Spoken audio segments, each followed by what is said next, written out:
Good morning, ladies. Today we are going to focus on identifying theme. Our learning target is I can identify theme. So again, remember, when we're working with theme, very different than main idea. Themes can be universal. They can be applied to many different stories. So we need to think about the author's message, certain category that this story can fall into. Again, Spookiest Attic might give us a little hint, but let's take a peek. Keep in mind the message for theme, as well as we need to remember that they can be universal. But remember, every theme is not perseverance. All right, let's do it. So, I can identify theme. The spookiest attic.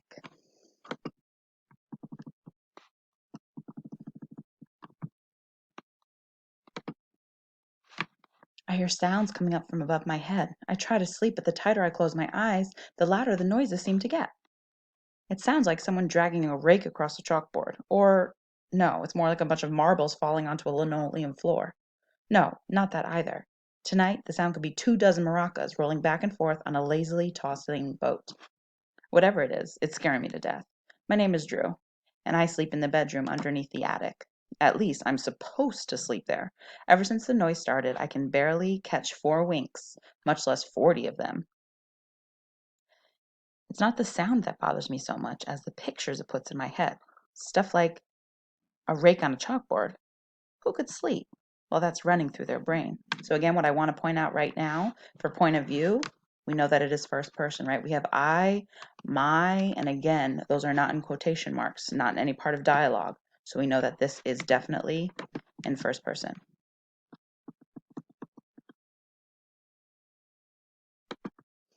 Well, as my mother likes to say, I've had enough of this nonsense. Tonight, I'm getting to the bottom of this. The only problem is, even before the noises started, the attic wasn't my favorite part of the house. In fact, it was my least favorite place. Not just in the house, but in the whole world. A lot of people have spooky attics, but ours is the spookiest. We live in this big old house, my dad says, and it's rambling. And the attic is way bigger than it needs to be. The lights don't work very well, and there are all sorts of shadowy corners behind clothes, chests, and boxes that have been there since long before we moved in. I really have no idea what is up there, and I can't imagine anything scarier than that. Except whenever it's making these noises. Tonight, I'm not going to let my imagination run wild. I grip my dad's most powerful flashlight with my hands and check to make sure the batteries are working. I have spares in my backpack, just in case they run out. I also have a water bottle, a sandwich, some chips, and a few cookies in case I get stranded up there. Most importantly, I have my music player. This is crucial because everyone knows that monsters can't get at you as long as you've got some music to keep you safe. I jam the headphones into my ears and turn the music up loud. My parents have been asleep for hours. When I open the creaky attic door and climb the steps into the darkness, the flashlight beam sweeps ahead of me, illuminating trunks and piles of junk, and who knows what else. I creep across the dusty floor, moving slowly and making sure not a single part of the attic escapes my flashlight's glare. I ignore my sweaty palms, my pounding heart, and the sickening sensation in my stomach that I'm making a very bad mistake. What I want to point out before we go on is, do we notice here how we have different italicized here? That's why Miss Eggink changed her voice, even up here, loud, right? So again, when you notice a change in font, be sure to adjust your voice as well. All right, let's continue. This isn't about facing my fears, I tell myself. It's about getting some sleep. And if I can't sleep, I can't study. If I can't study, I'll flunk out of school and I'll have to join the circus. And the fact is, I don't like the circus one bit. I'm thinking so hard about how much I don't want to join the circus that I space out a little, and I'm shocked to find myself all the way at the other end of the attic. I didn't find anything at all. If there are monsters up here, they must be better at hiding than I am at looking. Only now do I realize how far I am from the stairs. The attic is long, dark, and full of secrets. And I have to walk back across. More importantly, I have to find out what's making that skittering noise, or this whole trip was a waste. Again, see this half right here? Different italicized. Okay, so Miss Eggink adjusted her voice. I take my headphones out and wait for the monsters to strike. They leave me alone, for now. I hear the noises coming from far away, and it's just right above my bedroom, but it seems to be coming from several different directions at once. My ears are playing tricks on me, I think. This is what happens when you don't get enough sleep. I walk toward the place where the Noise is the loudest. My quivering flashlight held straight out in front of my body. There are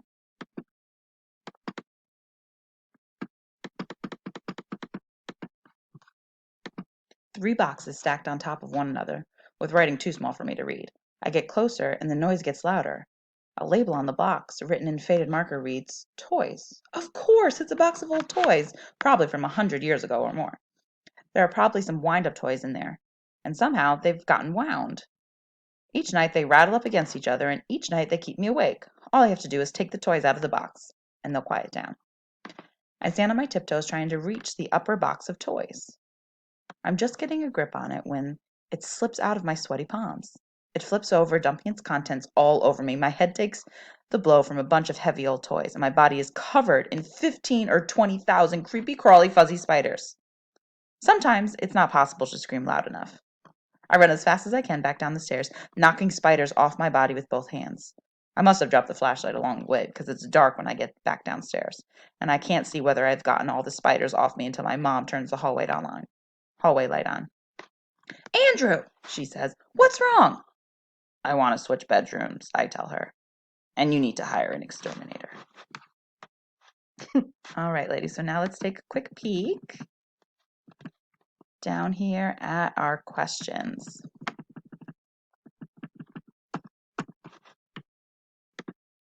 So, why is Drew not able to sleep? Number 2, where does the story take place? Focus on the setting. Number 3, read the sentences from the story. The only problem is, even before the noises started, the attic wasn't my favorite part of the house.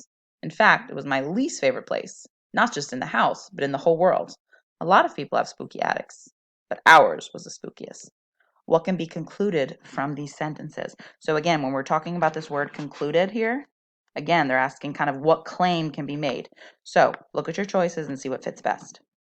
All right, let's take a look at the next couple. Why does Drew explore the attic? So think about his motivation. Think about Drew's words and actions that make him go upstairs to explore the attic. Why does he do that? Okay. So again, what is the theme of the story here? They're giving you multiple choice. They're allowing you to choose from one. So think about, again, not main idea, theme, the message of the story. It can be universal. It can be applied to a couple others. So use ECI and figure out which choice is best. Number 6, read the following sentences. My name is Drew, and I sleep in the bedroom just underneath the attic. At least I'm supposed to sleep in there. Ever since the noise started, I can barely catch 4 winks, much less 40 of them. So again, what does Drew mean when he says he can barely catch 4 winks, much less 40 of them? Use your context clues. Look at that word supposed to right here and see how it's in italicized. What is that trying to tell you? Okay, number 7. Choose the answer that best completes the sentences below. Drew does not find monsters in the attic. Blank, he finds spiders. So again, grammar, pick out your choices. ECI, eliminate your distractors. Number 8. After Drew knocks the box over in the attic, the toys were inside it fall on top of him. What else falls from the box? Straight comprehension right there. And then number 9, describe what Drew does after the contents of the box fall on him, sequence.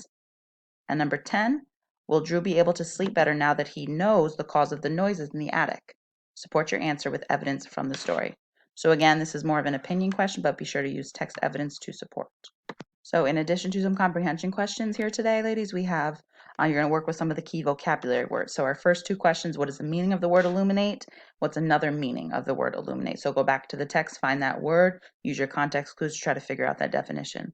Number 3, again, and 4, for both of those, you're filling in which verb tense you are going to be focusing on. So illuminate or illuminated for both of them. So number 3, in the Middle Ages, monks blank religious manuscripts, that is, embellish the letters and the words. And then 4, he felt that it was his duty to blank those who didn't understand. And then for number 5 here, you're just going to write your own sentence using that word illuminate.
All right, ladies, so for theme, right here for our definition, the message of the story, the broad idea that connects to life.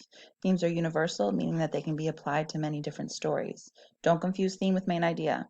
Each story has its very own unique main idea, but themes can be found in many stories that have the same message. So some possible themes I believe are supported in the Spookiest Attic are attic exploration to find new things, creepy noises in the attic, reasons why you can't sleep, and imagination that runs wild. I think this bottom one here, imagination that runs wild, is the strongest. So I have some thinkers down here for you. So think, can you connect to this theme in any way? Is it similar to a story that you've read or an event that has happened in your life? Another thinker, how would the theme change if Drew found out the reason behind the creepy noises at night? Think about how the story would have the theme of discovery or solving problems before they escalate.